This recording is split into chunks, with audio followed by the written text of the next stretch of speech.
You survived the blast, which is nice. Briefly, the flash didn't blind you. The fire didn't roast you. The pressure wave didn't turn your windows into a home invasion by physics. So naturally, your brain begins whispering the most dangerous sentence in any disaster. Maybe I'm okay. You're not okay. You are simply alive, in the part of the apocalypse.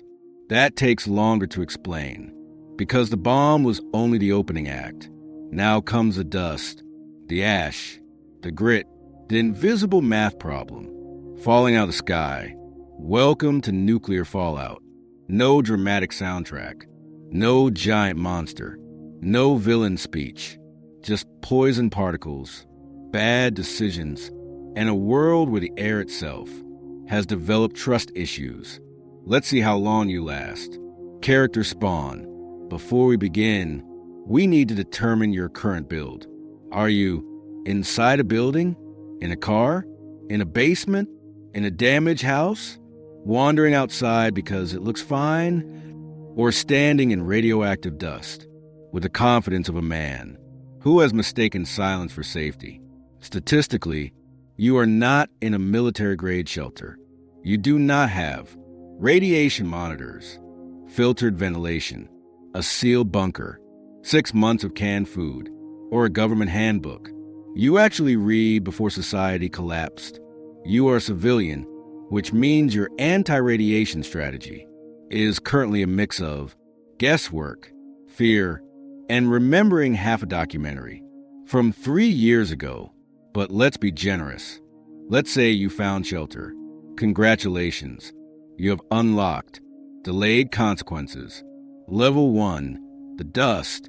Fallout sounds abstract, almost elegant. It isn't.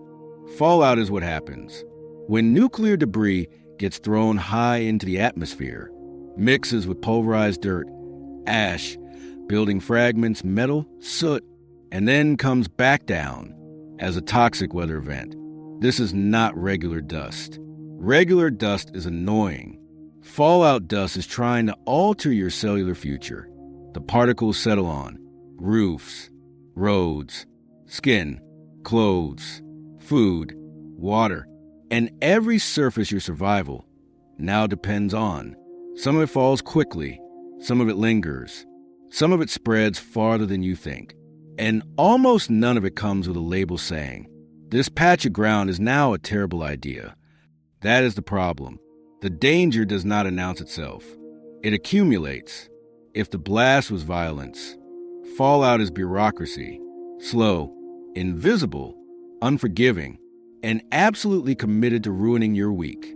Level 2, air has become suspicious. In most survival situations, breathing is a good sign. Here, it becomes negotiable. Radioactive particles can be inhaled, which means the problem is no longer just outside. Now the threat enters your lungs, like a hostile tenant, with no intention of leaving. You cannot eyeball radiation. You cannot vibe check contamination. And you definitely cannot stand in a doorway, taking deep reflective breaths, while ash drifts through the neighborhood. Like cursed snow, people make this mistake, because fallout does not feel dramatic enough. No immediate scream, no visible predator, just dust. Human brains are terrible at respecting things that look boring. We evolved to fear teeth, fire, screaming, and large things moving toward us fast. We did not evolve to fear microscopic particles that quietly raise our odds of organ failure. That makes fallout one of history's most efficient killers. It punishes curiosity, rewards caution, and humiliates anyone who says, "How bad can a little dust be?" Very. It can be very bad. Level 3, shelter math. Now we get to the first real survival puzzle. Where do you stay? Because not all shelter is equal. A car is not shelter. A tent is not shelter. A wooden shed is not shelter. Positive thinking is definitely not shelter. What you want is mass between you and the outside world. Concrete, brick, earth, basements, interior rooms, places where radioactive particles have to work harder to reach your soft civilian organs. This is the least cinematic part of nuclear survival, which is why so many people would fail it. No one wants to hear that the correct move after civilization breaks is to sit in a basement corner like frightened laundry. But here we are. Distance matters. Shielding matters. Time matters. Every unnecessary trip outside is a bad trade. Every open window is a gamble. Every cracked door is a tiny betrayal. Every quick run for supplies can become a long-term biological invoice. Your survival now depends on accepting a painful truth. The world outside may still look like your neighborhood, but functionally, it has become weather made of consequences. Level 4, water problem. You are thirsty, which would be normal if normal still existed. But now water has become a trust exercise with lethal stakes. Rainwater? Suspicious. Puddles? Absolutely not. Open containers? Questionable. Reservoirs and exposed supplies? Potentially compromised. Anything outside and uncovered? Now part of the problem. Water is cruel in fallout scenarios because you need it constantly, but contamination can turn it from survival tool into slow sabotage.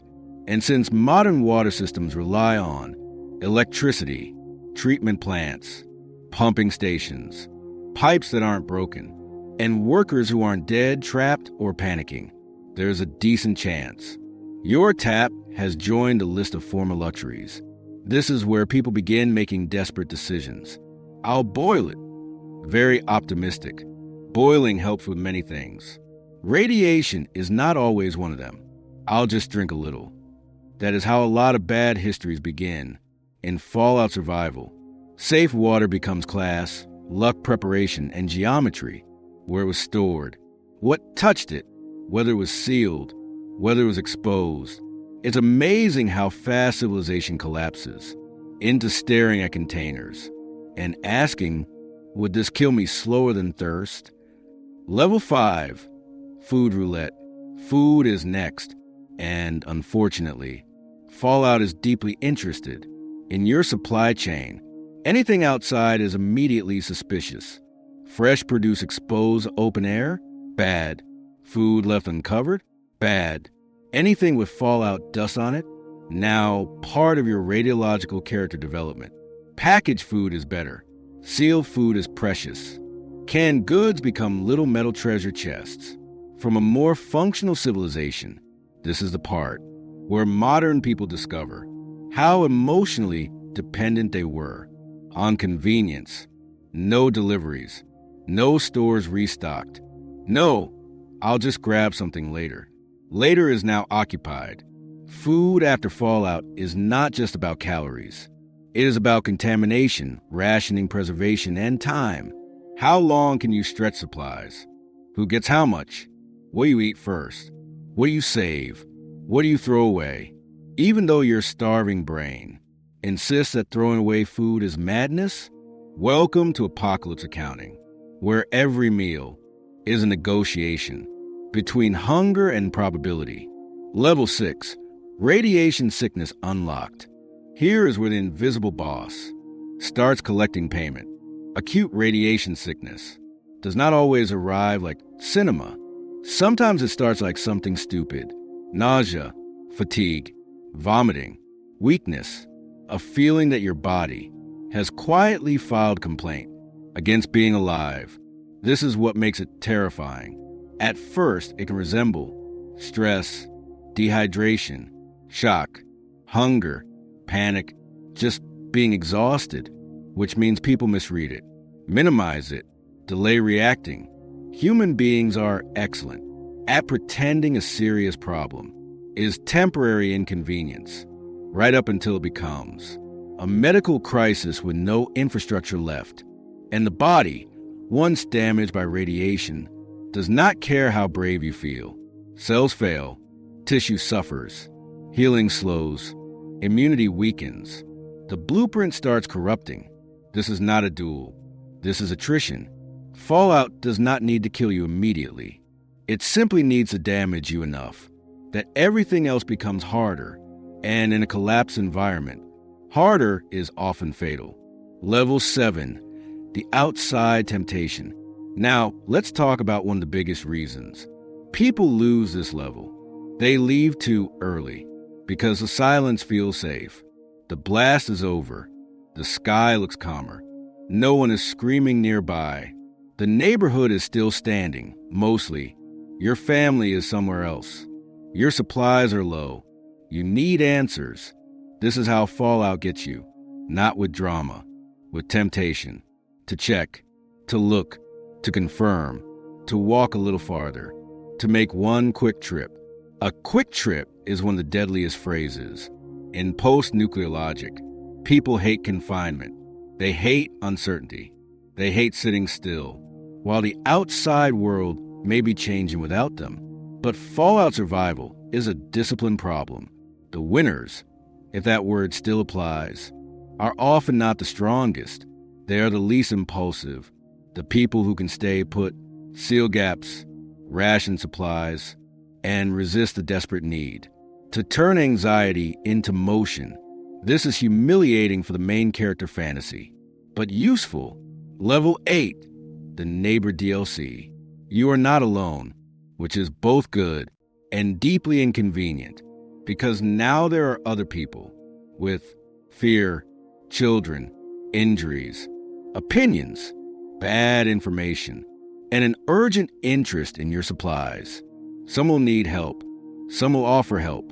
Some will knock on your door with the haunted face of someone who has just realized the rules are gone. Fallout does not just test biology. It tests social trust. Do you let people in? Do you share water?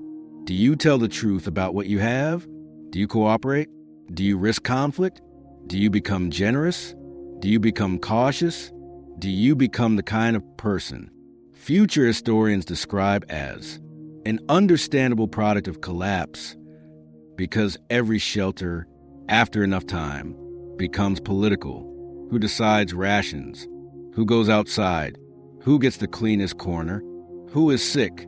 Who is hiding symptoms? Who is lying? Who is scared enough to do something irreversible? Civilization doesn't disappear in one moment. Sometimes it shrinks room by room. Level 9, information, again, but worse. By now, you want structure. Surely someone knows how long to wait, where the fallout map is, whether more strikes are coming, whether aid is on the way, whether the city is even worth staying in. Maybe, but maybe not where you are. Communication after a nuclear event is a competition between damaged systems and rumor. Radios may become priceless. Official instructions may be delayed. Local authorities may contradict each other. National authorities may be overwhelmed, decentralized, or dead. And because humans are deeply creative under stress, misinformation evolves quickly. Drink this. Don't drink that. Leave now. Stay inside. The worst is over. The worst is coming. My brother heard. Your brother is still not a strategy. The problem here is not just bad information. It is selective belief. People prefer the message. That allows them to do what they already wanted to do. Leave early. Eat the risky food. Open the windows. Go find family. Pretend the danger has passed. Fallout punishes emotional decision-making with scientific consistency, which feels rude because it is. Level 10. Time is the only thing improving. Here's the one good mechanic in this nightmare. Fallout radiation decreases over time, not instantly, not kindly, not enough to make this fun, but time helps. This means your greatest resource in the early phase is not bravery, it is patience. Stay sheltered long enough, and your odds improve. Go outside too early, and your odds become a historical anecdote. This is one of the cruelest things about Fallout survival. It looks passive. It feels cowardly. It sounds unimpressive. But in many cases, the smartest move is to do less. Seal, wait, ration, filter information, avoid exposure, preserve water, preserve energy, preserve your ability to make one good decision tomorrow. Because the first stage of surviving fallout is accepting that you are not escaping it today. You are enduring it, and endurance is much less glamorous than panic with momentum. Final boss, day 3 brain. The real battle begins when the initial shock wears off, not physically, psychologically.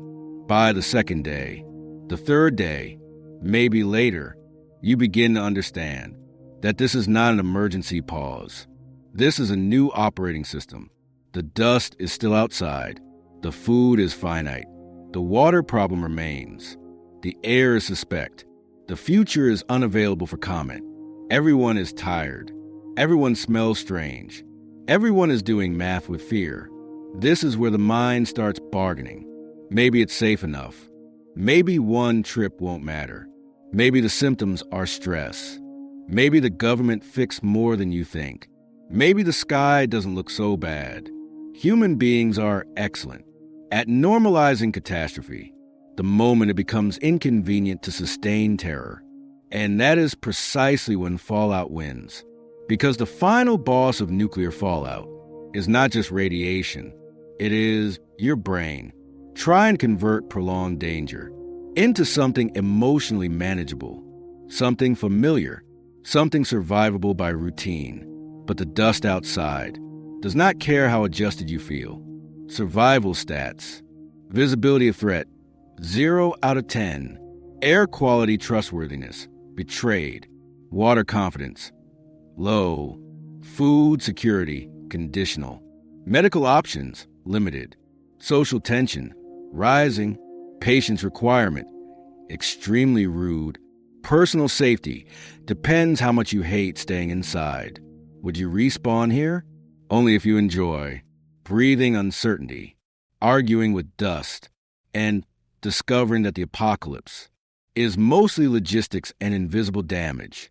Nuclear fallout, 2 out of 10 stars. Quiet, persistent, bad for lungs, worse for optimism.